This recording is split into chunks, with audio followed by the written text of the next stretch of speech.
Pasensya na po mga bossing ko ha. At talagang hindi ko mapigilan. Sama ng loob ko mga bossing ko. Sa mga nagaganap po dito mga bossing.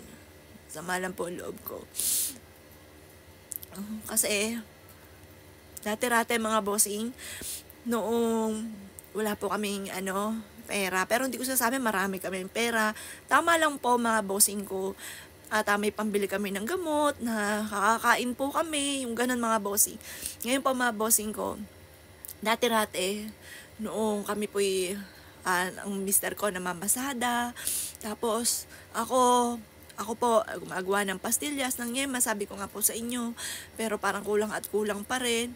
Tapos pag may mga tao kang kinakamusta, or kaya po may tao ka na gusto mo maging friend din po sila, yung mga ganun, iniisip naman po nila, uutangan mo sila, or kaya may mga tao na ipagkakalat ka kasi nagpa-friend request ka sa kanila, sabihin anong kailangan, sasabihin nung kakilala mo, uy, ba't ka nagpa-friend request sa ganyan, huwag ka mag-friend request doon, baka kung anong sabihin, yung mga ganun mga bossing. Tapos sabihin sa'yo, huwag ka nang, yung phone doon ko hindi ko makalimutan, sabi sa akin, less talk, less mistake.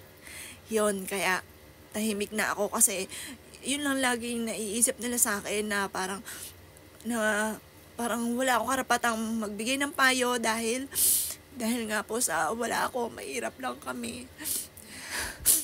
Tapos ngayon, na iba naman ang sitwasyon. Yun ngayon, sasabihin sa'yo, Apple. Pero alam mo na ang karugtong nun, pera. Wala man lamang, Apple, kamusta ka na? Apple, yun nga po yung biglang umapir doon sa Facebook ko, tapos ikinilik ko siya, sabi, ano ba yung tanong nun? Sabi, ano yung dapat katanungan sa'yo? Ano ang tamang katanungan sa'yo ngayon? Ang tanong sa akin, Apple, kamusta ka na? Yun lang po. Apple, kamusta ka na? Lalo na ngayon, kahit sabihin mo 6 months na wala yung anak ko. Ang sakit. Sobrang sakit. Kinikimkim ko lang. Kami po, nabuhay kaming 4 ng aking anak. 2 kong anak. At yung mister ko, kaming 4. Kami lang nagsusumigasig sa buhay. Wala kaming ibang kakwentuhan, wala akong mga ibang kakilalang kaibigan sa social life, yung lalabas, makipagsalamuha, wala akong ganun, kundi kami lang. Kaya wala akong alam na iba-vlog, kundi kami lang ng pamilya ko. At ganun din ko ano yung nalalaman ko kung paano kami naging matagumpay. Yung tungkol sa usapin ng pampaswerte. Pagdating sa usapin ng pampaswerte, masasabi ko, talagang okay po yan. Dahil yun talaga, yung nagsimula po kami, yun lang dinagdag ko, araw-araw ako nagwi-wish. Pero pagdating sa usapin ng pampinansyal, talagang okay na okay po siya. Kaya lang po mga bossing ko, yung mga tao na sa paligid, yun lang talaga nakakasama ng loob. Lalo-lalo na yung mga tao, hindi pa iba sa inyo. Walang pakialam kahit may nararamdaman ka. Basta magbigay ka ng pera. Wala silang pakialam kung ikaw ay may sakit, pero hindi ka tumitigil sa pagkayod. Basta magbigay ka sa kanila ng pera. Mangangamusta sila sa'yo, pero ang pera.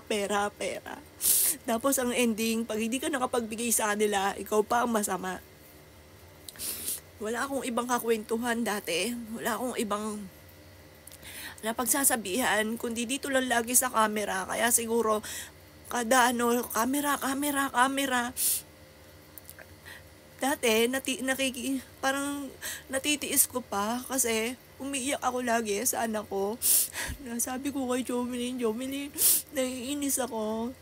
Tapos papayuhan na lang po niya ako lahat na kinukwento ko sa kanya. Kaya siguro rin hindi niya nagsabi sa akin ng mga sikreto niya. Kasi siguro iniisip niya, dadagdagan pa yung problema ko. Kasi alam niya, marami akong mga iniisip, marami akong problema. Kaso ngayon wala na yung anak ko. Kaya sobrang sakit. Wala akong ibang mapagsabihan. Wala akong ibang mahinga ng payo. Kasi ang mga natira sa paligid ko, panay pera.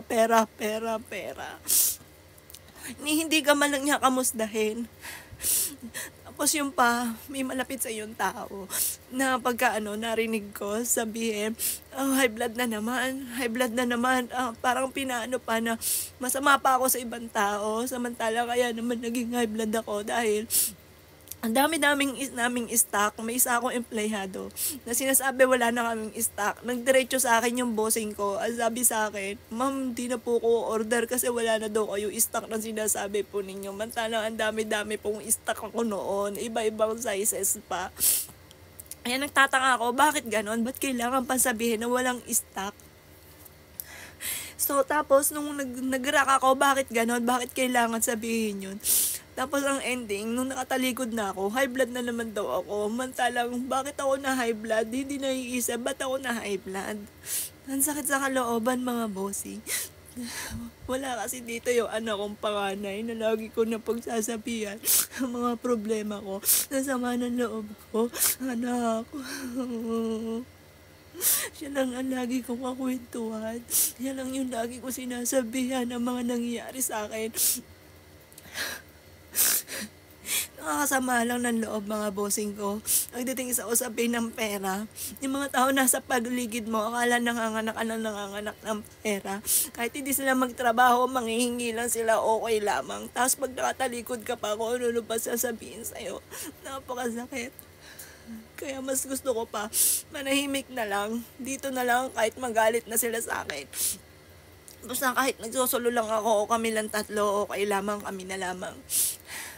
Nakakasama ng loob. Alam niyo po ba, marami pang mga nakalipas dati na hindi ko sinasabi sa social media. Siyempre, kailangan laging okay, laging okay. Okay naman talaga pagdating lalo na sa usapin ng financial, sa negosyo, sa mga nirarakit ko, mga buy and sell, okay naman po talaga dyan. Ang pinakamasaklap lang yung mga tao nasa paligid ninyo, nung tipo na parang wala ka ng ibang mapagkakatiwalaan. Parang sabi ko nga po kay Justin at saka kay Joel, alam mo, tayo lang talaga.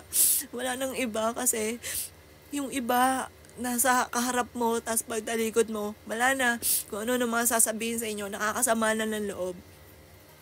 Kaya nga sabi ko, kung masama yung aking ginawang yon, kung kayo galit sa akin at kung ano naman sasabihin nyo sa akin, okay lamang kung kami na lang. Kasi kami lang naman din po ang nagsimula. Nagtatanong po sa akin, paano daw po ito, ang dami mga nagkomento. Meron pa nga naghahamon ng challenge sa akin. Sige, tatanggapin ko po yan. Dito ako matutulog sa kwarto ni Joelyn. Buong magdamag.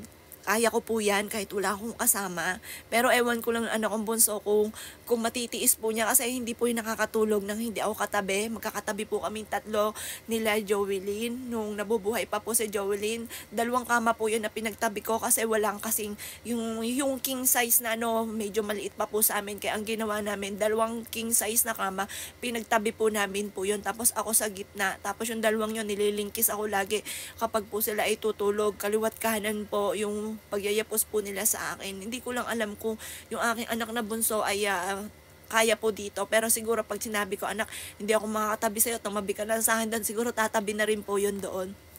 Dito, mga bossing. Tapos may nagsasabi kung paano ako nagsimula ng negosyo. Masabi ko lamang po, yun nga po yung lagi ko pong isinishare po sa inyo, na ako nga po, mga bossing ko dati-rate, yung ni makain po wala. Tapos lagi akong humingi sa kapatid ko.